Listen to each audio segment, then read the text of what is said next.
Deep in the heart of the Smithsonian, a glittering jewel rests. This is the Hope Diamond, a 45.52-carat blue beauty with a history as dazzling as its sparkle. But whispers follow this gem. Is it cursed? Legends speak of misfortune befalling its owners. From kings to socialites, a trail of tragedy seems to follow the Hope Diamond. But is it truly cursed? Or is it simply the victim of unfortunate coincidence and juicy gossip?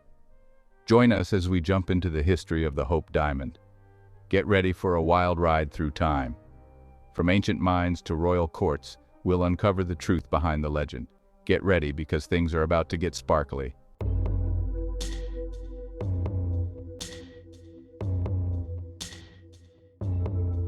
Welcome to Screamville.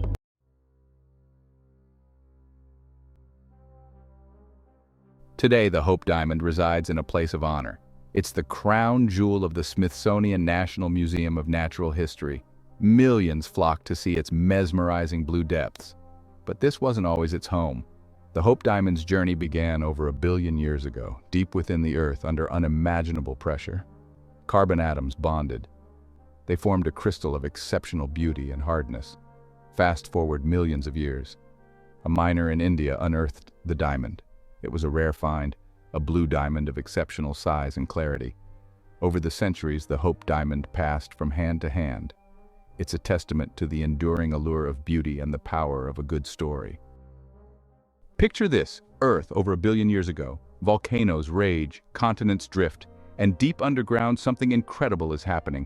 Carbon atoms under immense pressure begin to bond. They form a tight, crystalline structure. This, my friends, is the birth of a diamond.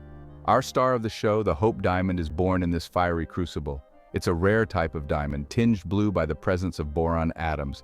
Imagine a tiny imperfection creating such breathtaking beauty. This blue diamond, nestled in kimberlite rock, waits patiently. Eons pass.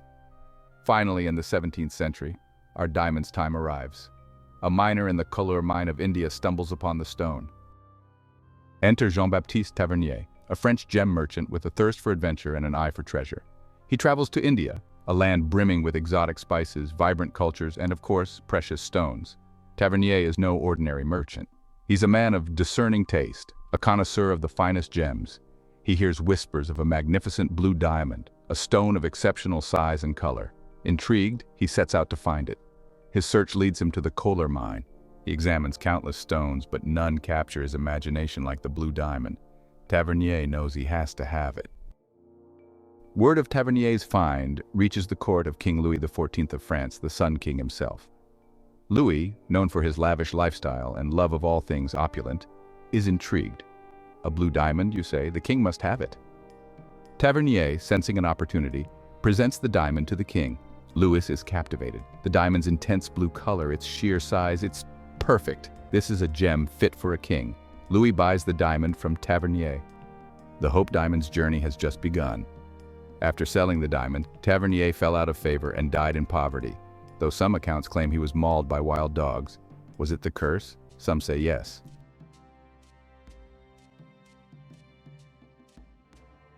The French blue, as dazzling as the Sun King himself, quickly became a star of the royal court. Imagine Louis XIV strutting around Versailles, that blue diamond practically blinding anyone who dared to glance his way. Talk about bling. But Louis XIV wasn't meant to be the diamond's forever home. Fast forward a few decades, and it's Louis XV's turn to rock the gem. He, being a man of impeccable taste, decided the diamond needed an upgrade. Louis XV commissioned a new setting for the French blue, a spectacular pendant for the Order of the Golden Fleece. Picture a giant diamond surrounded by even more diamonds and a ruby dragon. But even the fanciest jewel can't outrun the passage of time. The year is 1789. France is on the verge of a revolution. The people are hungry. The monarchy, well, they're still rocking those powdered wigs and eating cake. Amidst the chaos, whispers about the French blue spread among the revolutionaries. This diamond, a symbol of royal excess, becomes a target. They're coming for that bling, and they're not planning a polite tea party. The revolution reaches a boiling point, and the royal family faces a grim fate. Louis XVI loses his head, literally, and Marie Antoinette, well, let's just say she didn't keep her head, or her jewels. Once again, was it the curse? Remember that mob storming the Bastille? Turns out they had a side hustle jewelry heist. In 1792, a group of thieves, probably disguised as revolutionaries, broke into the royal storehouse and made off with the crown jewels. The French blue, along with a treasure trove of other gems, vanished into thin air. Poof, gone. It's like a magic trick, but with less abracadabra and more off with their heads. For years, the whereabouts of the French blue remained a mystery. Some whispered that it had been smuggled out of the country. Others believed it hidden away, waiting to be rediscovered. It was recut, its identity disguised, ready to re-emerge on the world stage under a new name, the Hope Diamond. Wilhelm Fals is said to have been a Dutch jeweler who acquired the diamond after it had been stolen from the French crown jewels. This version of the story claims that Fals recut the diamond into the smaller gem we now recognize as the Hope Diamond. According to the legend, Fals either bought the stolen diamond or was hired to cut it down into a new shape to obscure its identity. The original stone, known as the French blue, weighed 67.125 carats. The diamond was cut into the 45.52 carat Hope Diamond, reducing its size and altering its appearance. Where does the curse fit in here? Well, Fals had a son, described in the legend as morally corrupt and envious. The story claims that his son murdered Fals, either out of greed to claim the diamond or as part of a familial dispute over it. After committing patricide, Fals's son reportedly either sold or lost the diamond. Consumed by guilt or misfortune, he later died by taking his own life. This event is often cited as evidence of the curse's malevolent influence. The French blue, now disguised as the slightly smaller Hope Diamond, had successfully crossed the English Channel. Like a seasoned traveler, it traded its fancy French setting for a more understated British look. No more ruby dragons and golden fleeces for this gem. The year is 1812. Napoleon is conquering Europe, Beethoven is composing masterpieces, and the Hope Diamond is about to make its grand entrance into London society. Enter Daniel Eliasson, a London diamond merchant with a nose for a good deal. He somehow came into possession of the Hope Diamond. Now, how he got his hands on a legendary French gem is a story for another time. Eliasson, being a shrewd businessman, knew he had something special. Discretion is key in the diamond business, especially when dealing with stolen goods, or as we like to call them, previously loved jewels. The Hope Diamond, despite its makeover, couldn't stay out of the spotlight for long. Its reputation, like a trail of glitter, followed it wherever it went. Enter Thomas Hope, a wealthy London banker with a penchant for exquisite gems and a name that would forever be linked to the blue diamond. Some say he bought the diamond directly from Eliasson. Others whisper that Eliasson was just a middleman, a front for Hope's secret acquisition. Regardless of how it happened, the Hope Diamond found a new home in the banker's impressive collection.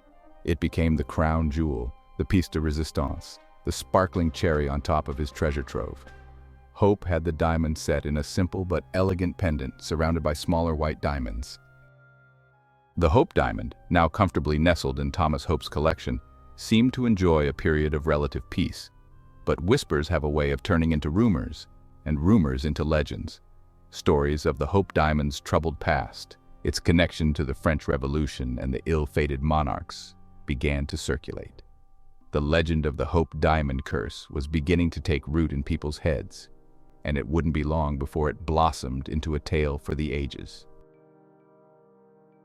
The Hope Diamond, never one to stay put for too long, was about to embark on a new adventure.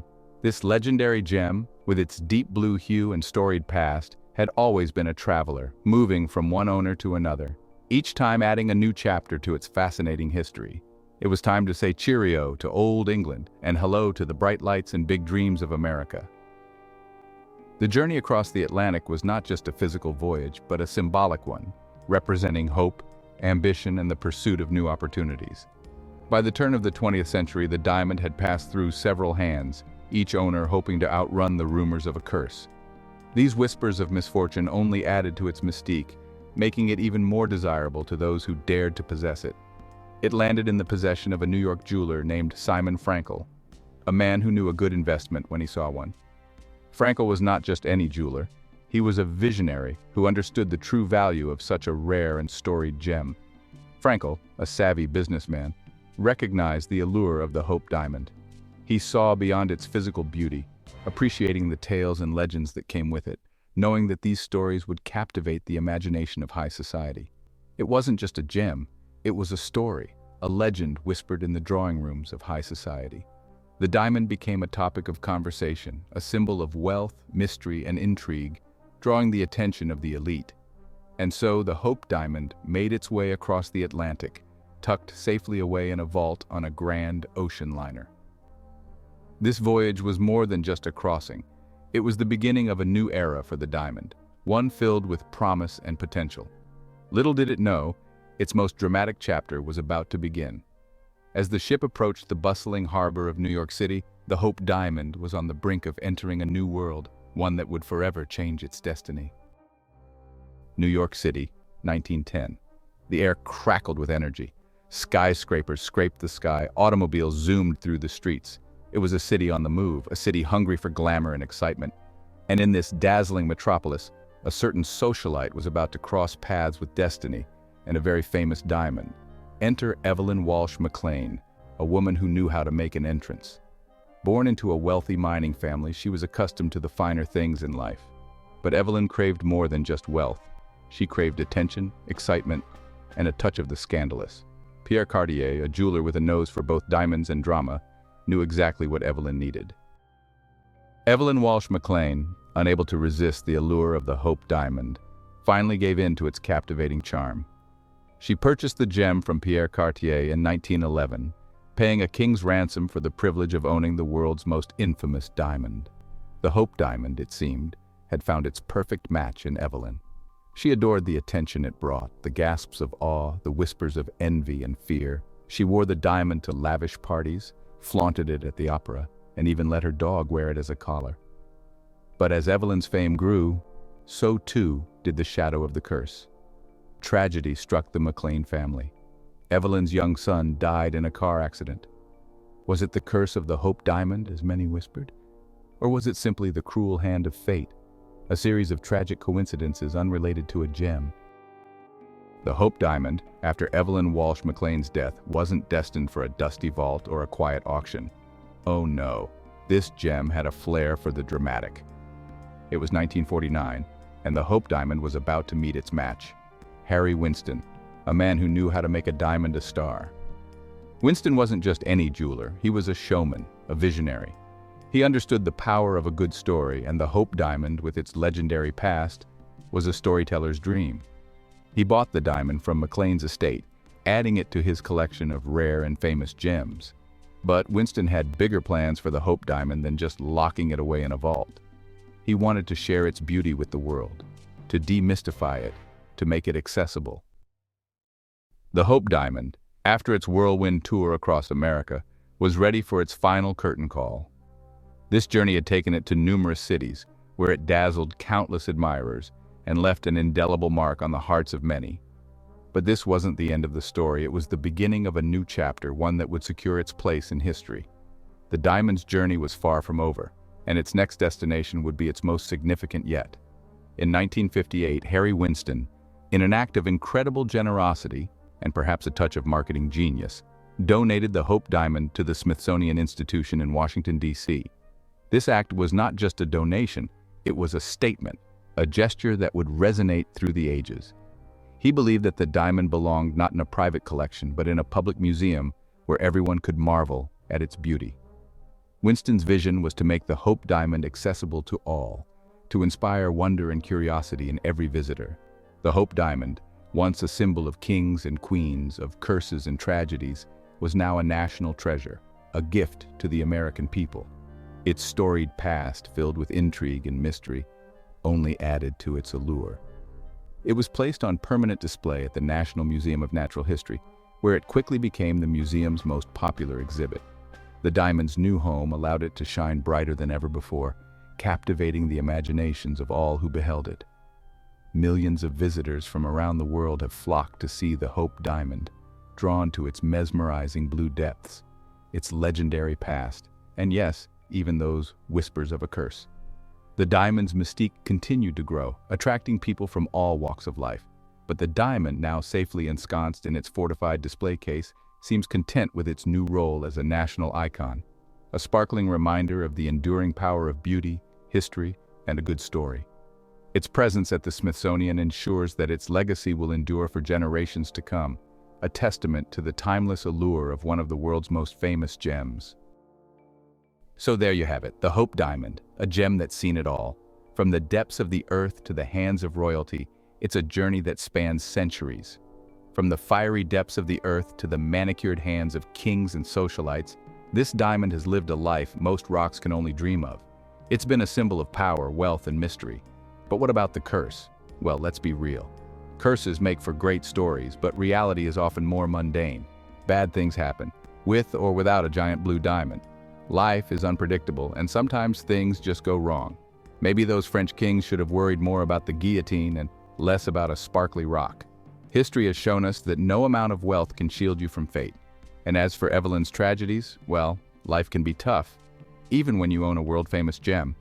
Wealth and fame don't guarantee happiness or safety. Here's the thing. The Hope Diamond is more than just a pretty face, or facet, if you want to get technical. It's a piece of history, a scientific marvel. It's a scientific marvel, a time capsule from Earth's ancient past. It tells a story of geological processes that span millions of years. It's a reminder that beauty can arise from the most unexpected places, even from a little bit of boron. Nature has a way of surprising us. So, next time you're feeling down, remember the Hope Diamond. It's a symbol of resilience and beauty. It's out there, sparkling away, reminding us that, even in a world full of chaos, a little bit of sparkle goes a long way. It brings a sense of wonder and hope. And who knows, maybe, just maybe, it'll inspire you to go out and find your own sparkle, even if it's not a 45-carat blue diamond. Sometimes the smallest treasures can bring the greatest joy. So what do you think? Is the curse real or not? Let me know what you think in the comments. If you enjoyed this tale, please be sure to subscribe to this channel for more mystery and haunted tales. As always, thanks for watching.